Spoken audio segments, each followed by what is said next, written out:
I'll explain today the functional localization of the cerebral cortex, and I'll try my best to make it as easy as possible. Let's get started with some rules of neuroanatomy.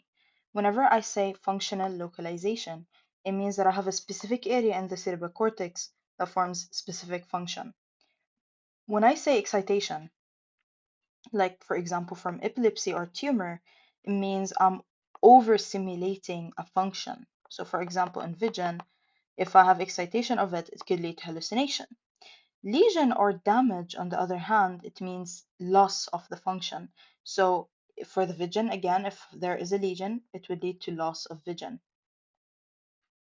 For the Brodmann classification, this German guy, he actually divided the cerebral cortex into 52 numbered areas, and we're gonna get to talk about these areas and where are they exactly, in which lobe, and what is the function, what could be the lesion, and basically everything in regards of the functional localization of the cerebral cortex. But before, let's talk about the neocortex layers. So we have 6 layers. So let's start first with the layer 1, which is the molecular layer, also called the plexiform layer. The second layer is called the external granular layer. The third layer is called the external pyramidal layer. The fourth layer, it's called the internal granular layer, and the fifth layer is called the internal pyramidal or ganglionic layer. Now, why are they important? Why did I have these reddish arrows on these layers? Because the internal granular layer, basically they are sensory areas, so basically they receive sensory projections in this area specifically. For the fifth layer, the internal pyramidal or ganglionic layer, there are motor areas where the motor areas originate in this specific layer, such as the corticospinal and the nuclear axons. So again, layer 4, think of it as sensory, and layer 5, motor. And the last layer, the sixth layer, is called the multiform layer, where I'm going to see polymorphic cells. The term neuroplasticity, it means that every cortical area has both layers, the sensory and the motor, the ones that we've discussed. And depending on this area, depending on the area itself, it has certain main function. So in the area, whether it's sensory or motor, the dominant function will underline that this layer will be dominant or hypertrophied. So again, every area has sensory and motor, the layers. Depending on the function of that area, one of these layers will be more dominant or hypertrophied, while the other one will stay silent and non-functional.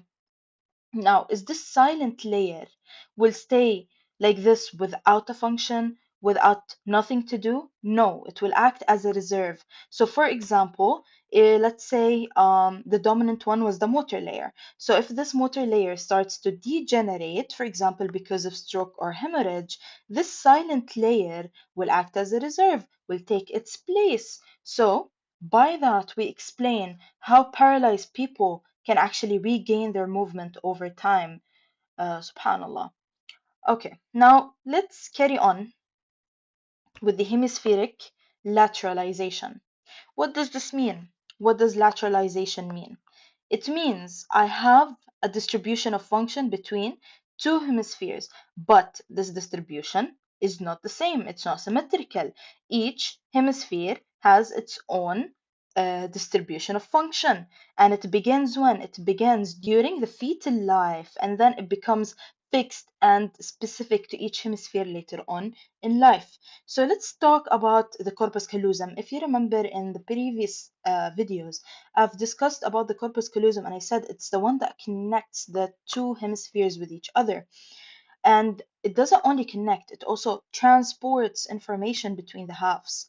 Now, we have two halves in the brain, the right hemisphere and the left hemisphere. One of them would be dominant, the other one won't be dominant. So the dominant one, usually in like most of the population, it's the left.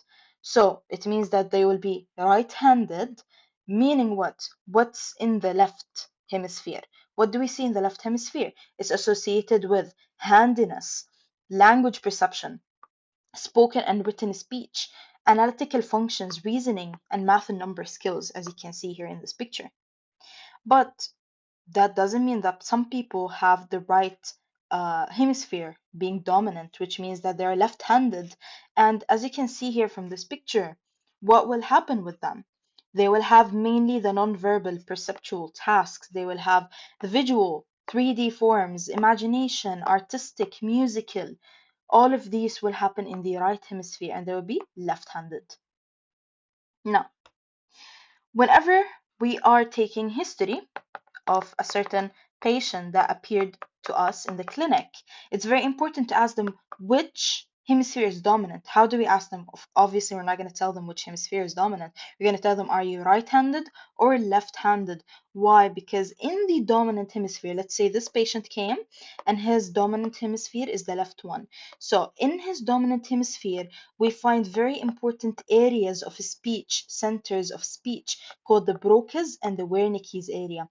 And if a stroke happened in this dominant hemisphere, for example, it would affect their speech. But if it happened in the non-dominant, it won't affect the speech. So this is why we need to know which hemisphere is dominant in order to know the lesion will affect the patient in what way. Now, let's start with talking about a hierarchy called the sensoromotor. Okay, so also we're gonna have some cortical overview. So in this sensoromotor hierarchy, so I'm gonna have the primary sensory area. It works as in what? First, I have a stimuli. Then it will go to the primary sensory area, which is going to perceive or perception of the stimuli will happen in this area. After it, it will go to the secondary sensory area, and we call it the association area. Why is it called an association area? Because it's trying to figure out the meaning or understand what is this stimuli. And after that, it will go to the main association area, which is going to be the Wernicke's area and the prefrontal cortex. So Wernicke and prefrontal cortex is very important to know that they are the main association area. What will they do? They will do interpretation and integration of multiple stimuli at one time. So they will generate a complete picture of all the stimuli at the same time. Then it will go to the premotor area, area 6, which is going to plan the movement. And then eventually it will end up in the primary motor area, area 4, to do this movement. So in area 6, they will plan the movement. Area 4, they will do the movement, execute the movement, do the response. So for example, here, if a fire happened, you are going to see smoke, right? So this will go to your visual cortex. You will hear alarms, it will go to the auditory cortex, and you will smell, so it will go to the olfactory cortex. Then the association area, this main association area, it will make sense of all of these three stimuli, the vision, the hearing, and the smell. Okay, it will make sense of it. It will get this big picture that there is a fire, and then you will plan to run away, and then your legs will actually run away. Okay. Here, they're telling us that we have sensory areas which are for perception of stimuli, obviously. For example, in your smell, in your vision, auditory. Then I have association area, which is going to relate it to past experience and memory and actually generate the picture and know the meaning. Motor areas, it's to do the movement, and we have other cortical areas for cognitive function. Now, let's carry on and talk about the lobes before we start this lecture, because knowing the lobes will actually help very much in knowing the areas which will be specific to each and every lobe. So here we're looking at the frontal lobe. Then here I have the parietal lobe on the side. Then from the back, I have the occipital lobe. How would I know that this is the back? Because I have here the cerebellum. So occipital lobe. And here I have the temporal lobes. Okay, and here I have the hippocampus for the memory, and here I have the limbic region, and we're going to discuss it later on. Now let's get started with the occipital lobe. So in this lecture, we will start from here, and we will see what is inside this lobe. It's not only just a lobe. If we zoom in, we're going to see, for example, it's like a country. We're zooming in, we're seeing the cities of this country. So let's get started. The occipital lobe is associated mainly with vision. So we're going to talk about the first thing, the first city in this lobe, which is the primary visual cortex or area 17. Now, This cortex, it will be where? It will be on each side of the calcarine sulcus. It will be on each side of the calcarine sulcus. Let's take a look at it right here. So it will be on each side of the calcarine sulcus. So this is the calcarine sulcus, and it will be where? On each sides of the calcarine sulcus. So this is again the calcarine sulcus. It will be on each sides of the calcarine sulcus. This is the first thing, and it extends slightly laterally to the occipital lobe. So it's lateral to the occipital lobe. We've seen where it lies exactly. Now, why do we have this area there? From its name, primary visual cortex. So it will do perception of images, pictures, anything that's related to vision. So it receives this input and it will take it. If you remember in one of my videos, I've talked about the lateral geniculate body. So it will take it to the lateral geniculate body. And what did we say? L is for light. And light means vision. So it will take it to the lateral geniculate body. Now, in this case, if this area had a lesion in it, what will happen? I will have something called the crossed homonymous hemianopia, which is losing the visual field on the side that's opposite to the lesion in both eyes.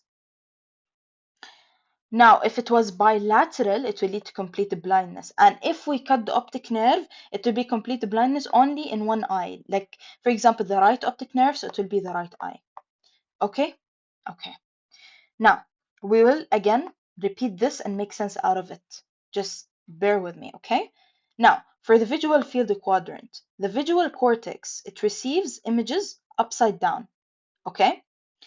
And remember the calcarine sulcus? We are going to see if, for example, the lesion happened under it or above it. So under the calcarine sulcus, this area here is called the lingual gyrus. Lingual gyrus.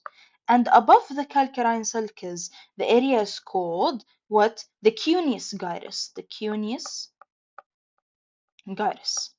So, if the lesion was under the calcarine sulcus in the lingual gyrus, it will lead to upper contralateral quadric hemianopia. So don't get it confused here. We're saying if a lesion happened in the primary visual cortex, it will lead cross homonymous hemianopia on the other side. But if it happened in the gyrus, lingual or cuneus, it will lead to what? Quadrantic hemianopia. What does this mean? The lingual gyrus is lower. صح? Okay. So it's down. So the opposite will be up. So upper. And what do I mean by contralateral? Let's say, for example, they said it happened below the left calcarine sulcus or the left side. So if it was in the left, it will be the right. So what will be my answer in the exam? It will be upper right quadrantic hemianopia.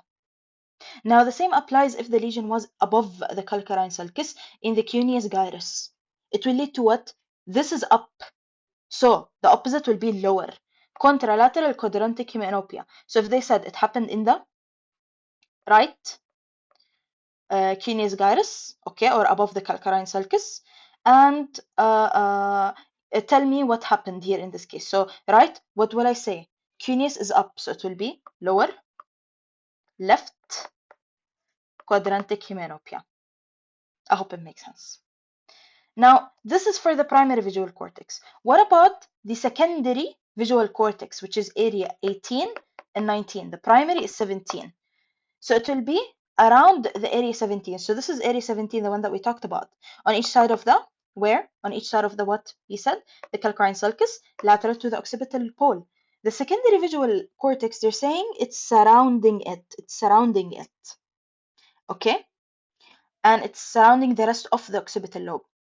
Why is it there? If we said area 17 is for perception of images and send it to the LGB, what will happen when we have the secondary visual cortex? It will make sense of the image. It will understand it, make sense of it. It will help with stereoscopic and memory retention. Also, emotionally charged visual stimuli and retaining it better. So it will link it with understanding, link it with your memory, link it with your emotions. Now, if there is a lesion that happened in the secondary one, what will happen here? Visual agnosia. So what do I mean by visual agnosia? It means I will see, for example, if I see this orange, I will see it, but I will not recognize it. I will not understand it. So it's word blindness, visual agnosia. The patient can see an object but cannot recognize it. Meaning, if I see a key, I won't know that it's a key because this area, this cortex, is for understanding. So if I have a lesion in it, I won't understand what I'm seeing. So now, after we made sense of what's written in this slide, I just want to add one thing. Here we said crossed homonymous hemianopia, right? Of the opposite side. So let's say, for example, the lesion was on the left side or on the right side, the right visual cortex. What will be my answer in my exam? Left homonymous hemianopia, left visual field in both eyes will be lost. Okay. So the left side, it will be opposite always. Here is also opposite. Up is down and down is up. Right is left and left is right in the answer. And here is just simply visual agnosia. Let's take a look here again. Again, I said I have the primary visual cortex, area 17, on each side of the calcarine sulcus and lateral to the occipital pole. We're repeating it, we're revising it. The secondary visual cortex, 18 and 19, it's around area 17 and the rest of the occipital pole lobe. Now, what is the function of the primary? We said to perceive the images, to take it to the LGB, and also give it to the secondary visual cortex, which will understand the importance of it, understand the color, the meaning, the memory, the emotions, and stereoscopic depth. We said if there is a lesion in the primary visual cortex, lead to cross-homonymous hemianopia, and it will be the opposite. So if it was in the right cortex, the answer would be left homonymous hemianopia. And for the secondary visual cortex, it will lead to what? To visual agnosia or word blindness. We also mentioned the lesion to where? To the lingual gyrus, which will be below the calcarine sulcus, and the cuneus gyrus, which will be above the calcarine sulcus. So here, let's say, for example, if I came and cut the right optic nerve, what did we say? I will have blindness in the right eye, complete blindness in the right eye. Here, if I came, let's say the right visual cortex, I affected the right visual cortex, so I will lose the left side. So I say left crossed homonymous hemianopia. So the left field of the eye is the one that is affected. So it will be the opposite. Okay? Here it's showing us the calcarine. I said I have above and below, right? So if I said the lesion is below and the lesion is below and it's on the left. So below and on the left, what will be my answer? It will be upper, what? Right quadrantic hemianopia. And if I said the lesion is above and left, it will be lower right quadrantic hemianopia because we're talking about above and below the calcarine sulcus. I hope it makes sense. Why are we saying this? Now, this is just for you to memorize. If we want to explain it, for example, they're telling us that the upper right quadrantic field, okay, it's projecting into the lower half of the retina, and the the lower right quadrantic field is projecting to the upper. That's why it's the opposite. Now, we're done with the occipital lobe. Let's go now to the temporal lobe. Again, what is the temporal lobe? This one. So let's get started with it. Now, in the temporal lobe, I have 4 areas to talk about. Let's start with the primary auditory cortex. So from its name, auditory, so for the ear, for hearing, it's area 41 and 42. Where can we see it? In the middle of the superior temporal gyrus. We also call it the Hessel gyrus or the Heschel gyrus. I'll just say Hessel. I don't know how is it spelled either ways. So in the middle of the superior temporal gyrus. Where is it?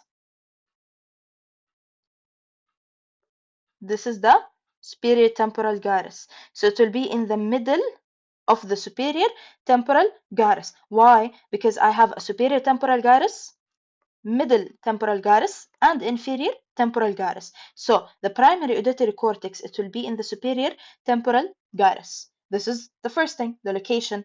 Okay, what does it do?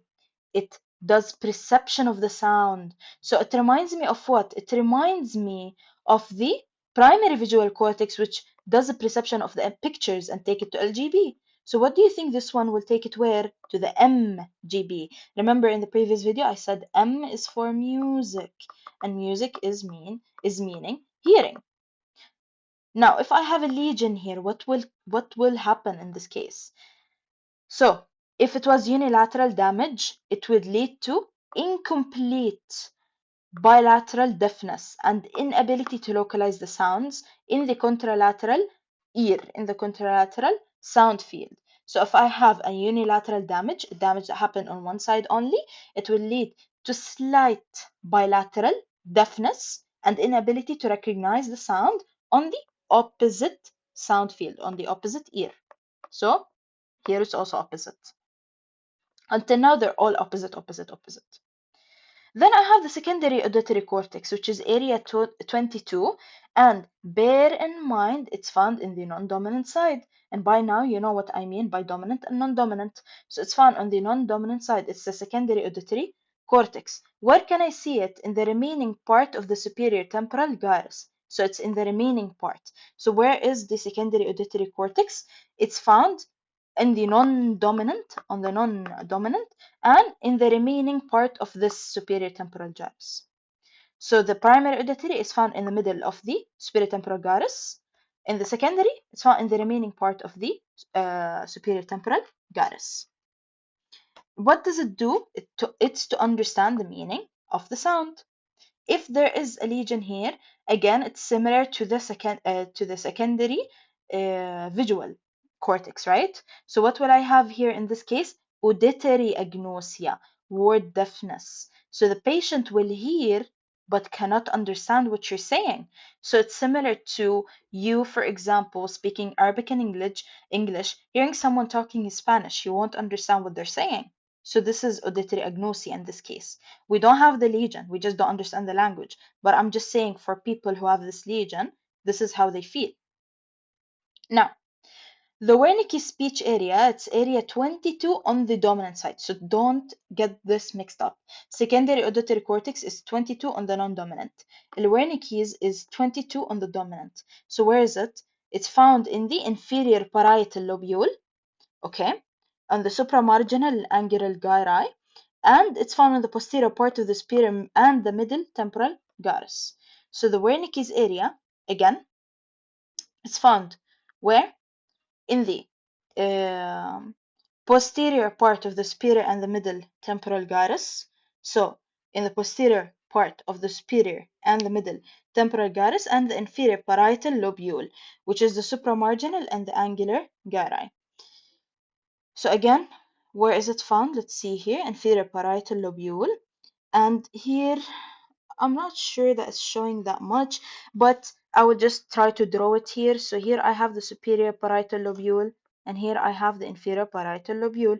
And the inferior parietal lobule is actually divided into two. It's divided into the supramarginal and the angular gyri. So again, I have superior parietal lobule, inferior parietal lobule, and superior temporal gyrus, middle temporal gyrus, and inferior temporal gyrus. Okay, makes sense? I hope it makes sense. In the inferior parietal lobule, it's divided into two, the supramarginal and the angular gyri. So the supramarginal and angular gyri, they form part of the Wernicke speech area, as well as the posterior part of the superior and the middle temporal gyrus. Okay, why do we need this area? Because it comprehends the language. It understands and tells you what to reply and what to say. It does a comprehension of the language. Now, if there was a lesion in this area, what will happen? We call it Wernicke's aphasia or receptive aphasia. So the patient won't understand what's spoken, cannot understand spoken or written language. So they have also poor repetition. They can speak fluently, but they will speak a word salad.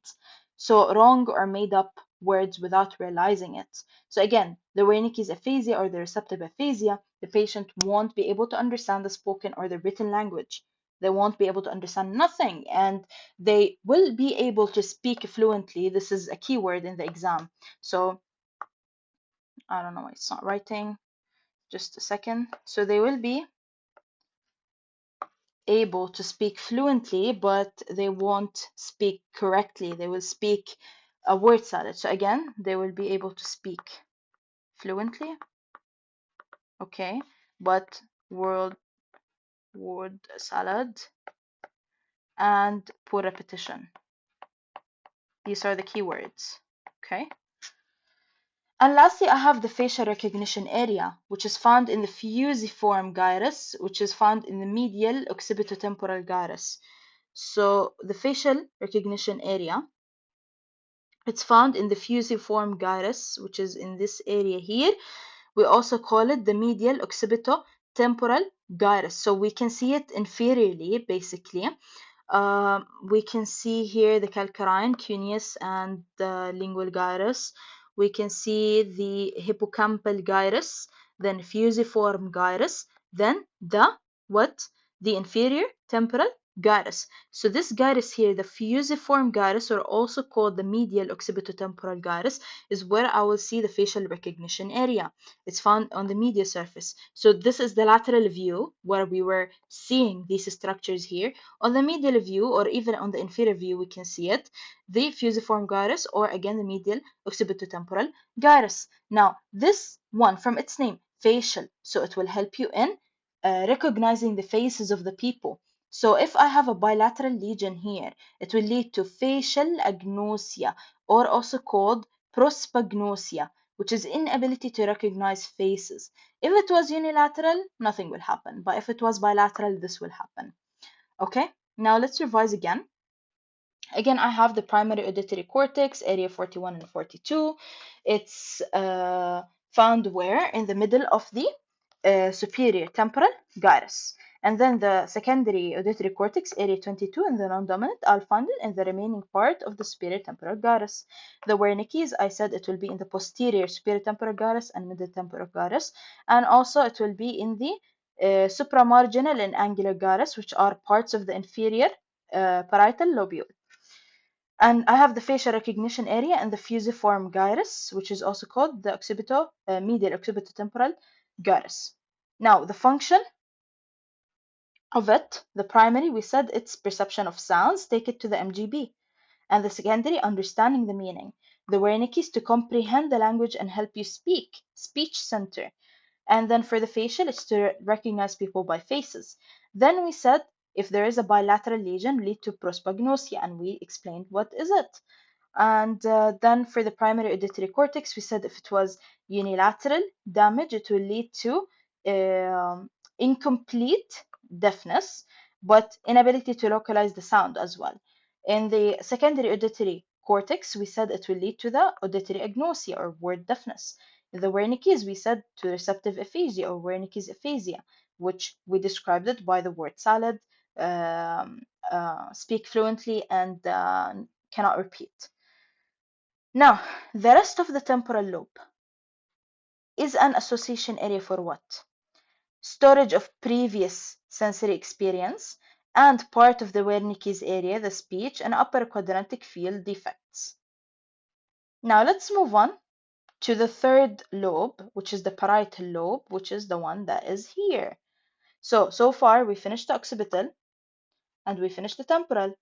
We have the parietal and then the frontal, and then we're going to talk about also the limbic. So let's talk now about the parietal lobe. So in the parietal lobe, it's associated mainly with the sensation and integration. Now, in the parietal lobe, I will see anteriorly the central sulcus, posteriorly parieto-occipital sulcus, and inferiorly the lateral sulcus. So again, I will see what? I will see anteriorly central sulcus, okay? The central sulcus, and then posteriorly parieto-occipital sulcus, so parieto-occipital sulcus, and then inferiorly the lateral sulcus. Inferiorly, I will see the lateral sulcus. Okay, let's get started with the three areas that I will talk about. First, I have the primary somatosensory cortex. So the primary somatosensory cortex, area 3, 1, and 2. Area 3, 1, and 2. Now, it's found where? In the postcentral gyrus laterally, and the posterior part of the paracentral lobule, which is the medial leg area. So again, where is it found? The primary somatosensory area. So postcentral gyrus. Postcentral gyrus. Where is it? It's this one. This is the postcentral gyrus. And this is the precentral gyrus.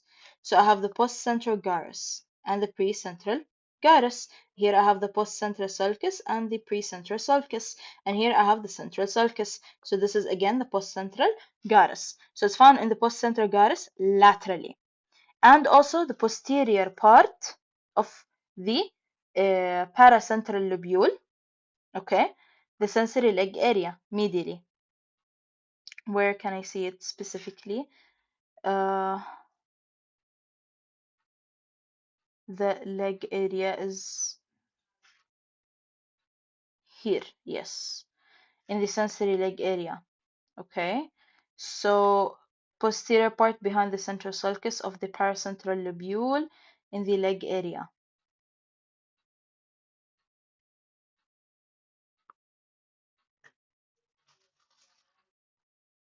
It's behind the central sulcus, okay. So again, I have the primary somatosensory cortex.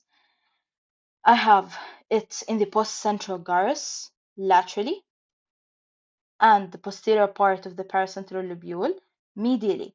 So we can say that if this is the central sulcus, now behind the central sulcus, okay, in the posterior part behind the central sulcus of the paracentral lobule. So here is the central sulcus, yeah? This around it is the paracentral lobule, and in the posterior part mainly, we call it the leg area. So again, this is the central sulcus from the medial surface. Here we were talking about which surface, the lateral view. Now here on the medial surface, this is the central sulcus, and this is the paracentral, surrounding the central, paracentral lobule, and posterior part is the leg area, okay? And why do I say the leg area? If you see the sensory homunculus, okay, medially on the midline here, we can see the leg, so on the leg area. So this is for the primary somatosensory cortex. Again, we were going to dive deep into it, but first we're just localizing it. Now, the representation here is telling us that the opposite half of the body is mapped upside down. As you can see here, it's mapped upside down. So I have here the face down and then the leg up. Okay, this is sensory homunculus. So the head and the face are inferior, the upper limbs are superior lateral, and the leg are medially. This is why I said it's in the leg area, because we said it's found in the posterior paracentral medially. So medially, so the leg area, okay, in the paracentral lobule. So this is the paracentral lobule. If in the question the doctor mentioned inferior in the paracentral lobule, we think of what? The head and the face. Superior lateral, we think of uh, yeah, the upper limbs. And then if they mention medially, we think of the legs. Okay, that was a lot of info, I know. But what is the function of this primary somatosensory cortex? What is the function of it? It's for perception and uh, cutaneous touch and vibration and vestibular sensation. So perception of proprioceptive, cutaneous touch, vibration, and vestibular sensation. Okay. Now, if I have a lesion here, what could happen? What do you think could happen? Because we're talking about the sensations here. So I will have contralateral, again, the opposite side. Hemianesthesia, which is what? The sense of pain is only slightly affected in this case because most of the pain is in the spinothalamic tract, which is found like centrally in the thalamus. So we can use analgesia in this case, but the sense of pain is like slightly affected. But it's called hemianesthesia, which is the loss of sensations. Okay, so contralateral hemianesthesia. Again, why is the pain not affected? Because the pain is coming from the lateral spinothalamic tract from the tractology lecture. And we can use analgesia, it's not fully related in this case. For the somatosensory association cortex, area 5 and 7, where is it found? In the superior parietal lobule. Where is the superior parietal lobule? Remember the superior parietal lobule, the inferior parietal lobule, which is divided into two, if you remember. Okay, so it's found here in the superior parietal lobule, area 5 and 7. Why do we have it? It understands the meaning of this sensation, the stimuli that was in the primary area.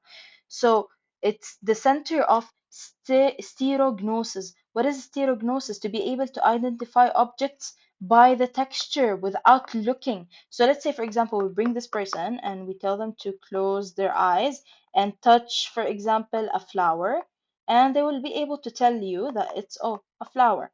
This is stereognosis. Now, if they have an issue in this, they will have what? Agnosia, inability to understand the sensory meaning, and a stereognosia, inability to identify objects with their eyes closed.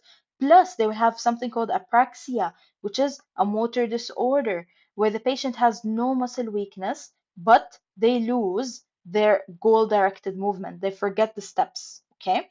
So what does this mean? Again, and the somatosensory association cortex is found in the superior parietal lobule, and it helps in understanding and stereognosis. If I have a lesion here, lead to agnosia, they won't feel any sensation. A stereognosia cannot identify the subject while their eyes are closed. And apraxia is basically when you give, let's say, for example, a tissue, and you tell the patient to fold the tissue, they will forget the steps. They don't have muscle weakness, but they will just forget the steps of how to fold it. Okay? Then here I have the inferior parietal lobule, which is found where? In the dominant side of the Wernicke's area. Okay, so the inferior parietal lobule,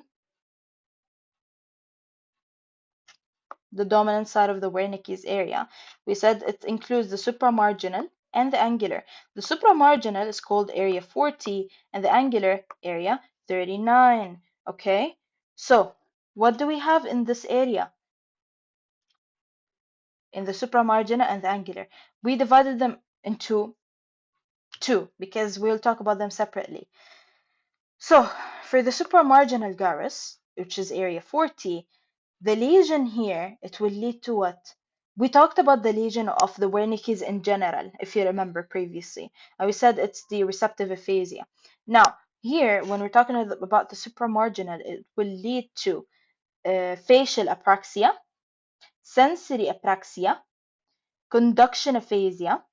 Why? Because the arcuate fasciculus will be damaged, so they won't be able to comprehend and speak fluently, and they will have poor repetition. So here, they won't be able they will be able to comprehend and speak fluently, but has poor repetition. So they will comprehend and speak fluently, but has poor repetition. In the case of the angular gyrus, which is area 39, it will overlap with the visual association. So in this case, it will lead to lower quadrantic hemianopia, lower, and Gertzmann syndrome. What is Gertzmann syndrome? This is important and I love it. Which will lead to agraphia, which is inability to write, okay, and alexia, which is inability to read, and dyscalculia, and finger agnosia, and right and left confusion. So now we see the difference between the supramarginal, what will it lead to, and the angular, what will it lead to. Now let's get started right now again with talking about or revising again, okay, the primary somatosensory cortex, area 3, 1, and 2. Okay, 3, 1, and 2. They're found where? In the postcentral gyrus laterally here, and they're found in the posterior part of the paracentral lobule medially, which we said it's the leg area. So medially on the medial surface here. Okay, again, this is central sulcus and paracentral lobule. Okay, and I have also the somatosensory association cortex, which is found in the superior parietal lobule in area 5 and 7. And then I have the Wernicke's area on the dominant side only, if you remember, supramarginal 40 and angular 39. Okay, here for the presentation of the primary somatosensory cortex, we talked about the sensory homunculus, talked about how the face is down, how also the upper limbs are superolateral, and how the legs are medially. Okay, now the opposite half of the body is represented upside down. The taste area, it lies in the lower end of the postcentral gyrus and the insula. So in the lower end of the postcentral gyrus and the insula, we have here a hidden area called the insula. So this is where the taste area is. Okay.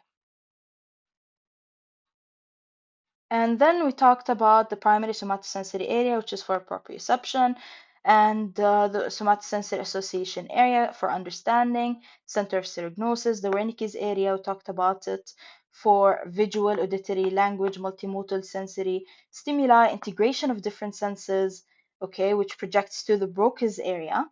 And for the lesion, for the primary, we said contralateral hemianesthesia. Sense of pain is slightly affected. That's why we can use analgesia because it's associated with the lateral spinothalamic tract. The association area, we said in the superior parietal lobule, it will lead to agnosia, apraxia, and asterognosia. And for the Wernicke's area and the supramarginal, we said it will lead to idiomotor and buccofacial apraxia, sensory apraxia, and aphasia. For the angular, we said lower quadrantic hemianopia because it overlaps with vision, and Gertzmann syndrome, which we said is very important to know. It's agraphia, inability to write, alexia, inability to read, dyscalculia for the calculation, finger agnosia, and right and left confusion. So right now what's left for us is the frontal lobe. So let's talk about the frontal lobe. It's associated with motor higher functions. So I have the primary motor cortex, which is area 4, and the premotor cortex, which is area 6 laterally, and supplementary motor cortex, which is area 6 medially. So this is laterally and this is medially. Just bear that in mind, okay? And then I have the frontal eye field, area 8, and the Broca's area, 44 and 45, which is on the dominant side. It's like you can say it's like the Wernicke's area, sister. And we have the prefrontal cortex. Okay, so let's get started with the primary motor cortex in area 4. So it's found where in the precentral gyrus, not post, precentral gyrus, and the anterior part of the paracentral lobule, the motor leg area. What did we say about the posterior part? Where? Here, let's go up. Yeah, the posterior part, the medial leg area here, is for the primary somatosensory cortex, and the postcentral is for the primary somatosensory cortex. On the other hand, for the motor cortex, it's found in the precentral gyrus and the anterior part of the paracentral lobule or the motor leg area. So the anterior part of the paracentral lobule or the motor leg area. Okay, now for the function. First, let's take a look at it. If there is a picture for, yeah, here. So as you can see, it's found in the pre-central gyrus here and the anterior part of the lobule. Do I have a medial image? It's not showing that much, but it would be like here, like an anterior part, okay, for the motor. The posterior is sensory and the anterior is motor, okay, for the leg area.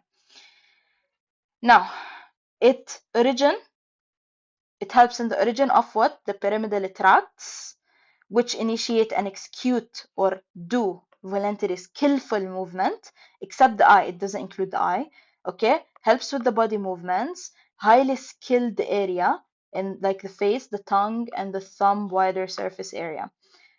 So it gives what? Skillful, voluntary movement. We can summarize it like this. So if I have a lesion here, it will lead again to contralateral, opposite weakness, and hemiparesis. What is hemiparesis or hemiplegia? Hemiplegia is paralysis of one side of the body, like on one side of the body. Whereas hemiparesis is the muscle weakness which affect one or entire body side, and it helps and it leads to trouble in balance, walking, gripping objects, whatsoever. Now, in a case of focal epilepsy, the symptoms are confined to the specific mapped body part. So this is the primary motor cortex. The opposite half of the body is represented upside down. And we said the movement of knees, leg, toes, anal, visceral sphincters are in the paracentral lobule called the leg area. We said here it's in the anterior part, so it's the motor part. The movement, not the muscles, are represented. So it's not for the muscles. This area specifically, it's talking about movement. It's not talking about muscle, okay? Yeah, and highly skillful movements occupy wider areas. So mainly in the face, tongue, and thumb. Okay, Now, for the premotor cortex or area 6, laterally, its function is for what? It's to plan the movement before sending it to the area 4, which will actually do the movement. So it will plan the movement, and it has also the extrapyramidal tract and inhibit the muscle tone and maintain the posture. So planning the movement, maintaining the posture. Now a lesion here, because it has extrapyramidal tract, the lesion here will lose the extrapyramidal inhibition. So when I lose the extrapyramidal inhibition, what will happen here? We said with the extrapyramidal inhibition, it's helping in the tone and the posture. So here when I lose it, it will increase the tone and reflexes. It will disturb the skillful movement, and it would lead to reappearance of the reflexes that we had as infants, like grasping and suckling. For the supplementary motor area, area 6, the one that's medial. So first of all, where is the premotor cortex? Yeah, here. So it's in front of area 4, okay? This is the premotor cortex. And we have medial and the lateral. So we talked about right now the medial. We talked about the lateral one. Let's talk about the medial one. So the medial one is to plan complex sequence of movement and coordinate the hands. So if I have a lesion here, it will lead to impaired selection of particular movement sequence. So it will affect the sequence because here it's affecting mainly the sequence and the hands. Okay.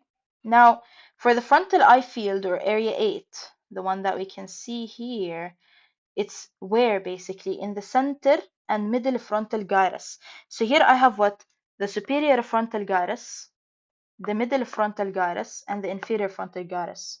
So the frontal lobe is divided into superior frontal gyrus, middle frontal gyrus, and inferior frontal gyrus.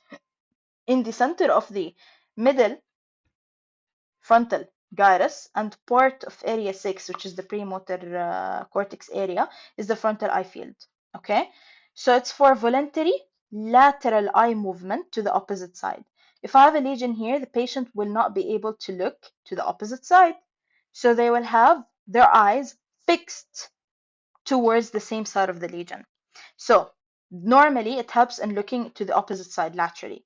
When there is a lesion, it won't be able to look to the opposite side, so it will be fixed in the same side, okay? And if I have a stimulation, remember we talked about stimulation before. So stimulation, I will have what? The eyes will deviate away to the opposite side if I have stimulation. If I have a lesion, it will go what? And do the opposite of its job. It won't look to the opposite side. But if I have a stimulation, it will look to the opposite side. Then I have Broca's area, 44 and 45 in the dominant side. So the Broca's area, okay, it's found in the triangular part of the inferior frontal gyrus. So I have the inferior frontal gyrus. So this is the superior frontal, middle frontal, inferior frontal. So in the triangular part here, okay, in the triangular part of the inferior frontal gyrus in the dominant hemisphere, I have the Broca's area, the motor speech center. Okay, so the triangular part of the inferior frontal gyrus. Now, basically, it's a motor speech center. It helps you to know how to say it. How will you say it? How your speech will be like. Okay? And then it takes it to the area, lowest part of area 4 in order to vocalize it via the larynx, tongue, and the lips. Now, if I have a lesion here, I will have what? Expressive aphasia, motor aphasia. So they'll have good comprehension, non-fluent, and defective speech and poor repetition. So, non-fluent, okay, they will have poor repetition and good comprehension. So they won't be able to reply to you. They don't know what they will say.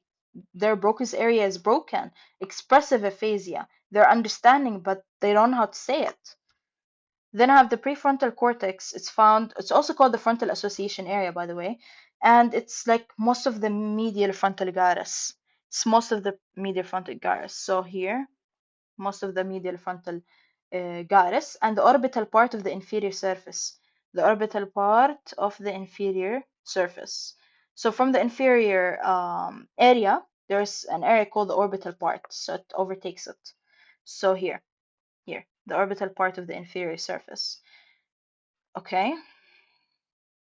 and most of the medial frontal gyrus and the remainder of the lateral surface. So the prefrontal cortex is actually very big. It takes the orbital part in the inferior surface, and it takes most of the medial frontal gyrus. It also takes the remainder or the remaining frontal lobe of the lateral surface.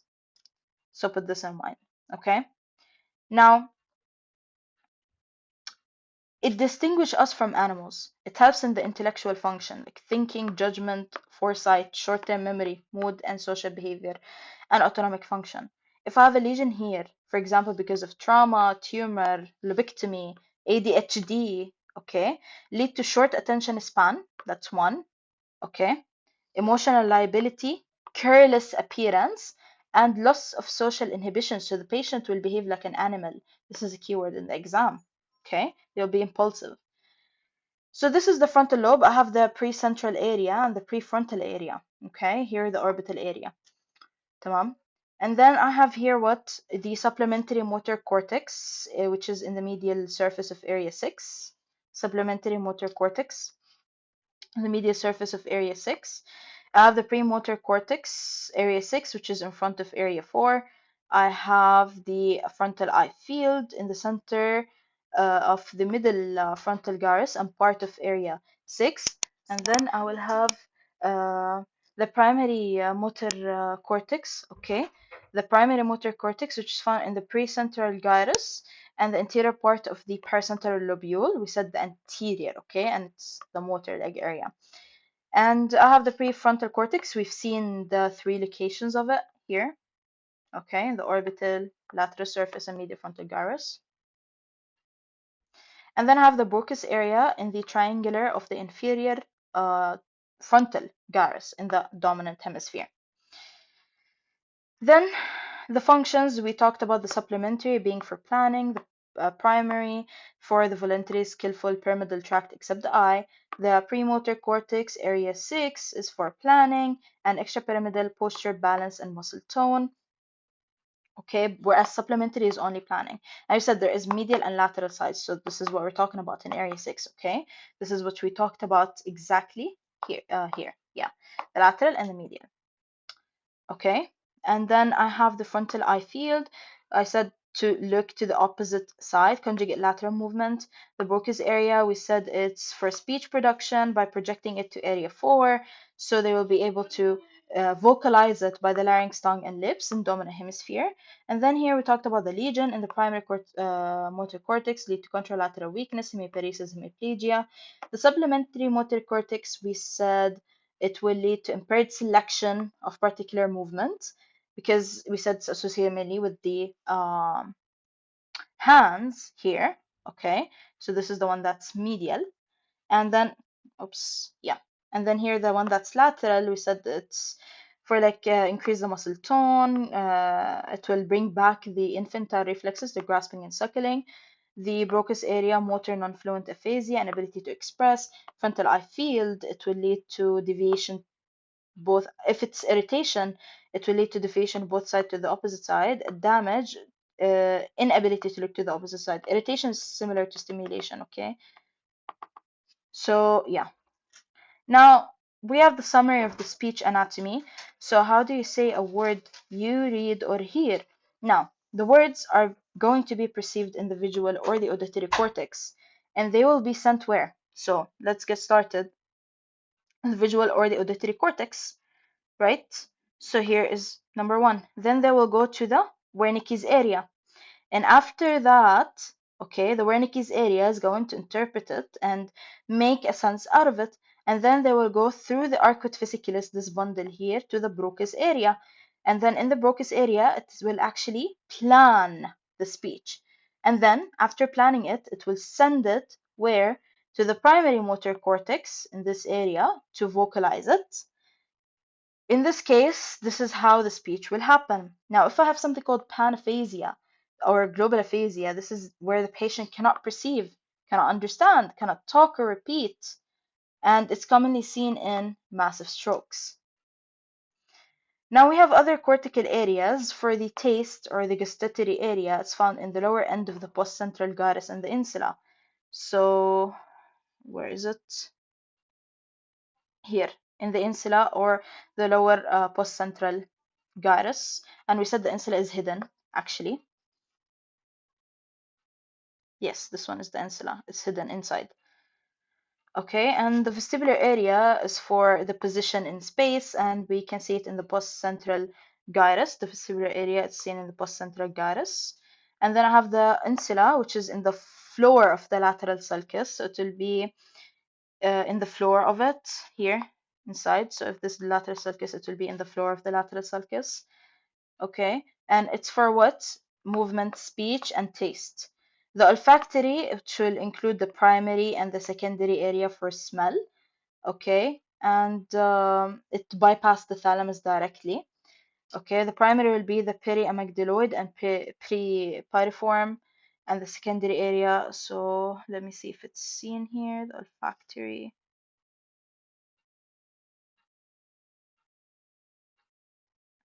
No, it's not seen here. Anyways, for the limbic lobe, which is very important, it includes what? It will include the uh, cingulate gyrus, this one. It will include the cingulate gyrus. It will include the isthmus of the limbic lobe. It will include the parahippocampal gyrus, okay, and it will include the uncus. Why do we care about the limbic lobe? Because it's associated with the short-term memory, the endocrine control, fear and anger, and emotions and sexual tendencies. Now, this is very important keywords for the exam. You can pause the video and read these. And lastly, this is summary of all legions. You can pause the video and try to make sense out of it. I hope it was an easy lecture, although I know that it's condensed with a lot of information. I hope it made sense. Have a nice day.